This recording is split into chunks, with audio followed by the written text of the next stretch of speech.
Hi, I'm John Chaya. I'm the founder of MajorHOPE, a cancer care and survivorship model, and we work with people that are dealing with the crises that come about with cancer, whether it be a survivor, whether it be a patient, whether it be a family member or caregiver, or the professionals that are working with a cancer survivor.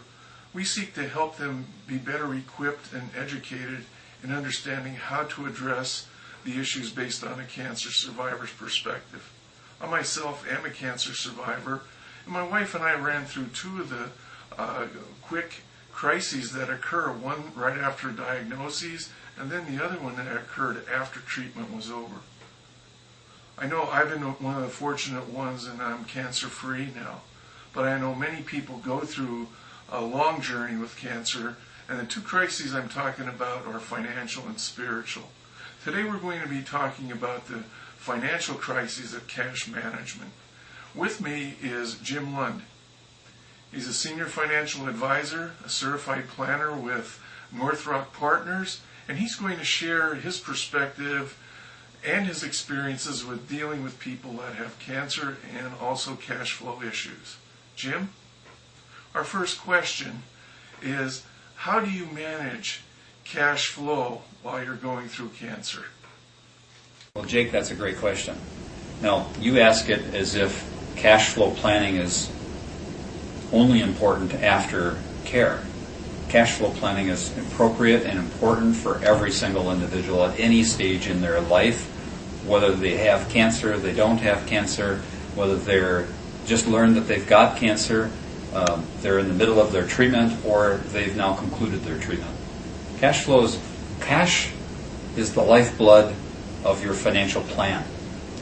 And so in essence, you can't live without it.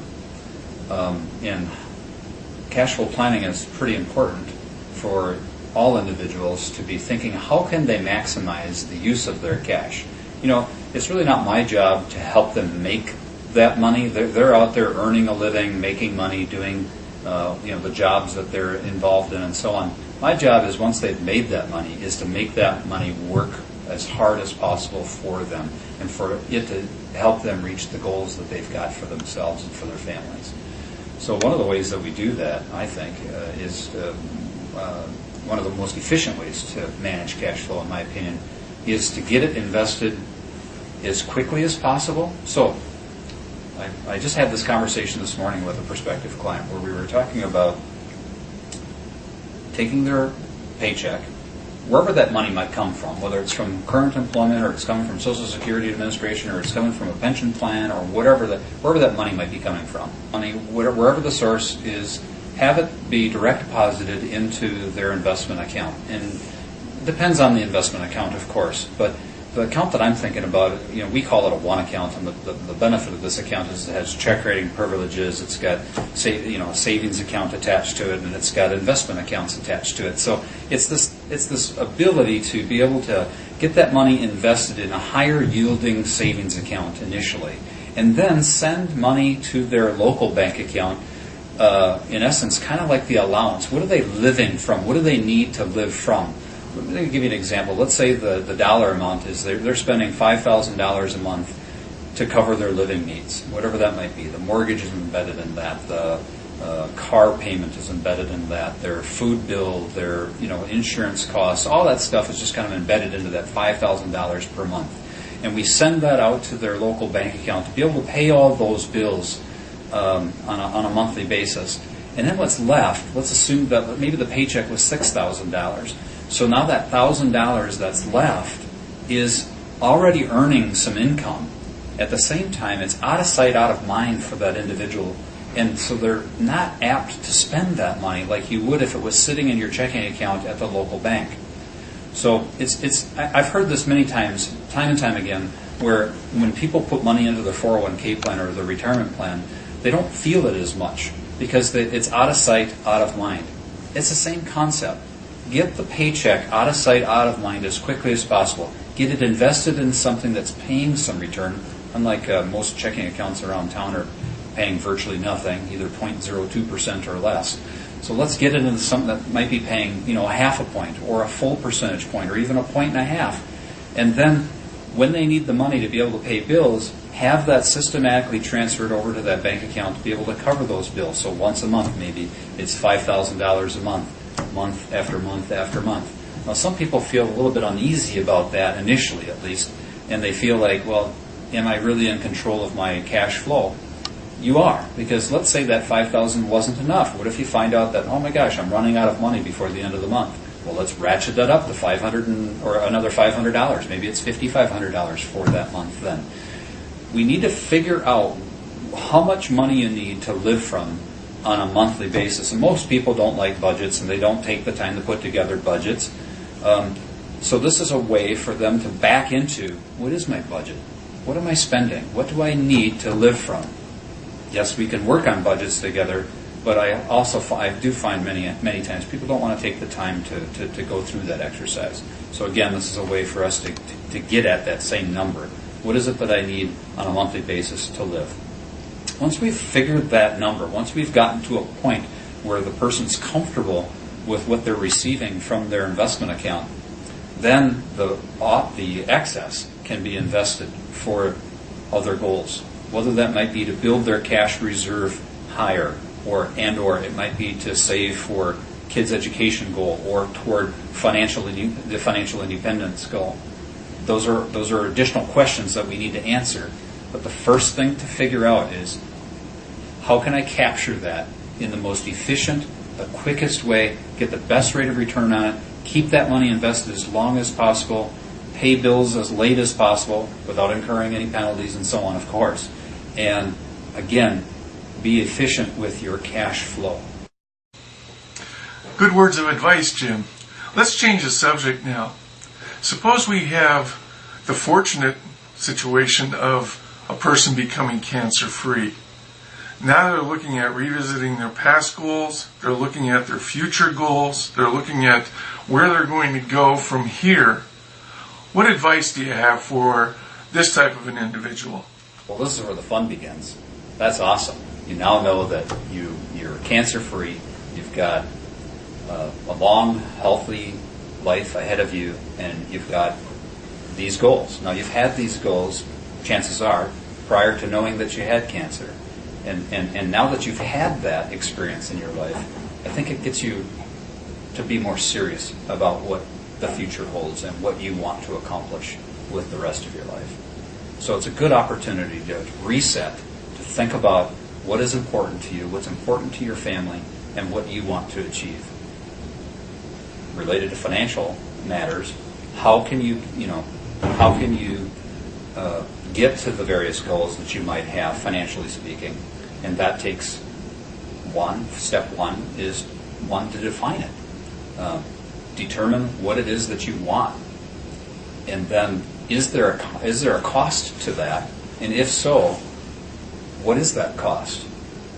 And of course, from a financial planning point of view, I'm thinking, what's the future value or the future cost of that goal? Whether it's education again for children, or maybe it's a financial independence goal.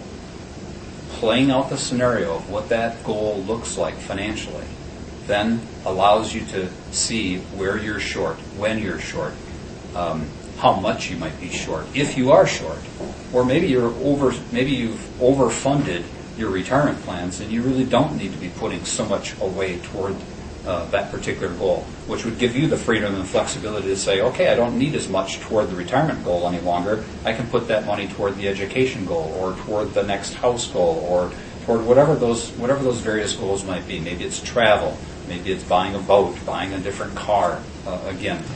My guess is it's maybe all of the above. So with that in mind, we need to hash out the plan. And once you have that then a written plan, that you can say, okay, this is what I need to be putting toward this particular goal. This is what I need to be putting toward this particular goal. These are the resources that I have. How do I make sure that I use those resources to my fullest advantage, your fullest advantage, to achieve those particular goals? That's the art. It's part of the art as well as the science that financial planning provides, and that takes help. I don't suggest people do that on their own. I think you need a guide to help you walk through those illustrations to create those illustrations, frankly, to help you even identify and define what those goals look like, because you've never really spent any time thinking about them, I suppose, from the way that I would think of them as a financial advisor. And then, you're not left up to your own devices to figure out how to get there.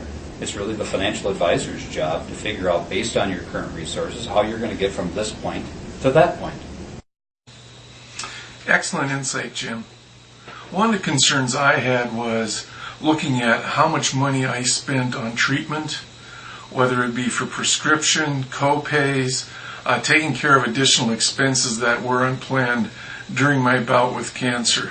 Can you elaborate a little bit on how to move forward in a situation like that? Totally understand your concern about if you've spent a bunch of money on your care and now are wondering how has that affected all the rest of the goals that I've got for myself again and for my family. Well, here again, there are things that I'm used to. I've been doing this 27 years, so there are things that I'm aware of, things that I can, tools and techniques that I can employ on behalf of someone that I feel, may not be rocket science, but are proven techniques to make you use your money as wisely as possible. I mean, just simple things like debt consolidation and having the right kind of mortgage and not paying too much in interest for it and so on, and ways that we can free up cash flow. I see this all the time. Every day I probably talk to somebody who's maybe lost their job or is looking for their next opportunity, and they're concerned about how they're going to be able to make ends meet and so on. And there's so many ways for us to free up cash flow through tax savings, insurance savings, debt consolidation, or maybe again debt savings through changing, getting a lower rate on your mortgage, things like that, or extending the loan duration. Instead of paying it off in 20 years or 15 years, you pay it off in 30 years to free up additional cash flow, so that you can put that cash flow to immediate needs or priorities that you have today, and or toward investments so that you can build your net worth quicker. So there's efficient ways to do things in all things, and inefficient ways to do it, and that holds true in financial planning and in your financial life. So it's playing out these various scenarios, figuring out what the goals that you have, and then mapping out a course, a plan of action that's going to take you from the current point that you're in to the point that you want to be. And it may be, it may take more time than you want it to take, but that's something that at least in advance how long it's going to take or what you need to do today in order to get on track to that plan.